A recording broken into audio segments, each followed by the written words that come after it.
Hi, Peter. Great. I just wanted to have a chat with you today about the latest information around the future of work. And I think for our 50 plus group, this will add considerable value. So what are some of the big trends that you're seeing at the moment in the future of work? Thanks, Lynda. I agree with you. I actually think that this information is important to everybody, but especially to the group that we're in, the 50 plus group. So just from a high level perspective, there is the continued trends around automation, especially the automation of what is known as back office work. So a lot of the administrative tasks, the tedious tasks that people have always done, what's happening is technology is actually automating that process. So, it's very similar to the announcement that Standard Bank made a few weeks ago when they said they were closing all these branches because they were now paying more attention to digital banking. So, the people that were doing the teller work, the administrative tasks that were happening in the bank, obviously they are going to have to be reskilled, or unfortunately, as the case may be, those people may lose their jobs. So those that kind of work is being impacted quite massively by automation. And obviously, artificial intelligence is absolutely creeping into the workplace. So I think one of the big things that we're going to see for people that are working in work environments is that you're going to have to learn how to work along these systems that are now being put into place. You're gonna have a computer co-worker, if you want to call it. So that's a really big trend. And then the other thing that's happening as well is the rollout of what is known as digital workplaces.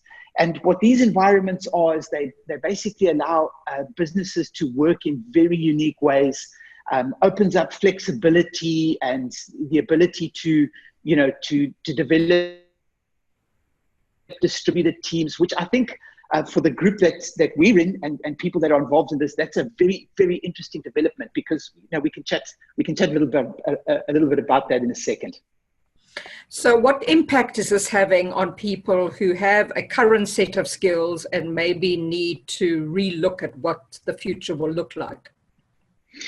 You shared with us in the group the other day about the skill sets that are available in the group. I don't know if you recall that.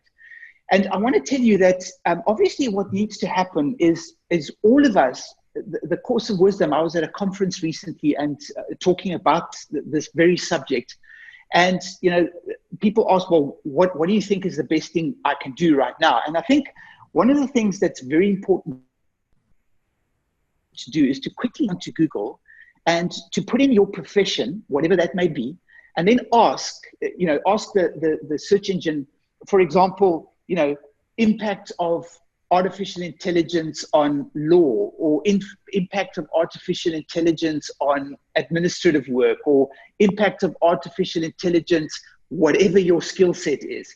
Because what will then happen is you will get a good picture of what is happening in your profession as far as automation and things are concerned. But just to again high level mention to you, some of the skill sets that are now becoming there's a shortage of. So I always say to people, if there's a shortage, especially a shortage that you can see is going to be protracted over the next while, maybe it's a great idea to actually jump onto a Coursera or a Udemy or edX or whatever the case may be, and actually see if you can develop these skills. And we're talking about things like data analytics, massive, because we're moving into this period where we're creating so much data. And when organizations and companies have the ability to analyze that data, it becomes a very, very powerful thing to be able to do. But you're needing those skill sets, which is data analytics, data science. But there's also, creative thinking, which involves like complex problem solving, creativity. Those kind of things are also very important. And then the other impact that it's having is the need to develop digital literacy and virtual work skills as well.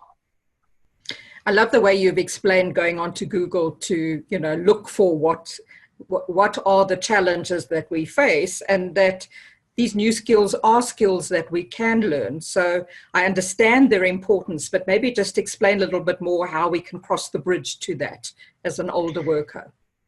Okay, so obviously it's the whole reskilling process, right? And I know that for many people, it's going to mean that they are able now from the comfort of their home actually log on to a learning program and actually upskill yourself. And the reason why this is so important is because when you develop these skills, if you think of for example, the digital literacy skills or virtual work skills, when you develop those, what you are able to do is you're able to integrate easier into these new work environments. Most smart companies, and when I say smart, I mean progressive organizations, what they're going to do is, in order to stay relevant, they're going to have to re-engineer their work environment so that they can just move faster.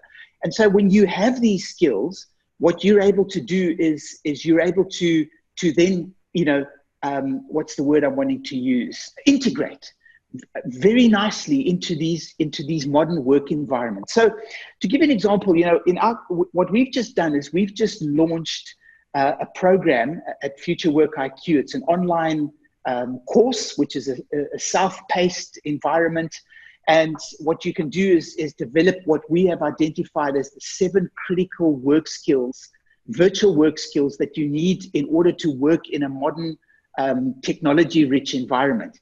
And I know I discussed this with you earlier. What I'd very much like to do is to actually offer this program to the 50 plus community in order to, sorry, my phone's just ringing here, in order to help them to actually use this program to upskill. And what we'll do is we will create a nice promo code, which is a discount for this program for this particular group. And for everybody that's watching this, that promo code will be in the description of this interview that we're doing. That's really great. I know that, when I did the course with you while you were still kind of building up, more than a year ago now, it's had unbelievable value for me personally in integrating the work I want to do with my 50 plus team and with other partnerships that I'm involved with, both locally and globally, to be able to work from Hartbeespoort. And so I understand it. So maybe just explain a little bit why you think this is important for a 50 plus person who needs to still earn but doesn't want a full-time job. Okay, so I think Lynda, you've basically sort of preempted that very nicely with your personal experience. So, what's happened is technology has now enabled us and this particular, our age group of people. It's enabled you to have this opportunity of enjoying great work-life balance, but still being very much involved in your business, if that's something that you desire to do. So, let me tell you, I see sort of 3 areas where I think having the skills to work this way will dramatically assist you. The first is if you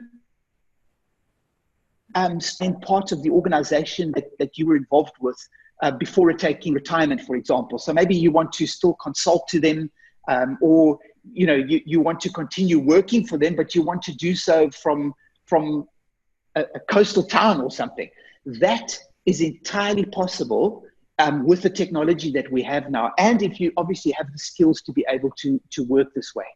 That's the one area.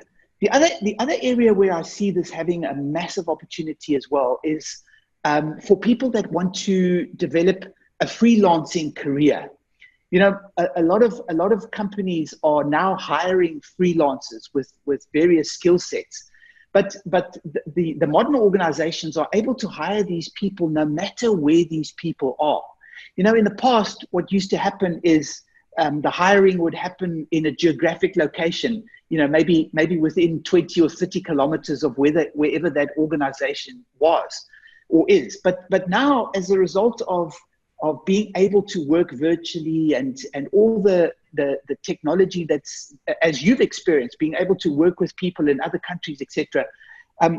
Now that that's happened, these organizations can actually hire people no matter where they are. So, if you are in the 50 plus community and you'd like to develop your freelancing career, what you want to be able to do is you want to be able to put yourself in a position as a result of the skills that you develop to become I call it a digital employee that could actually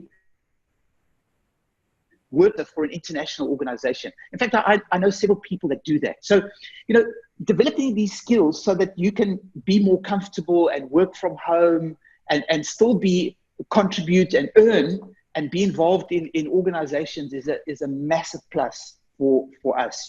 That's 100% sure.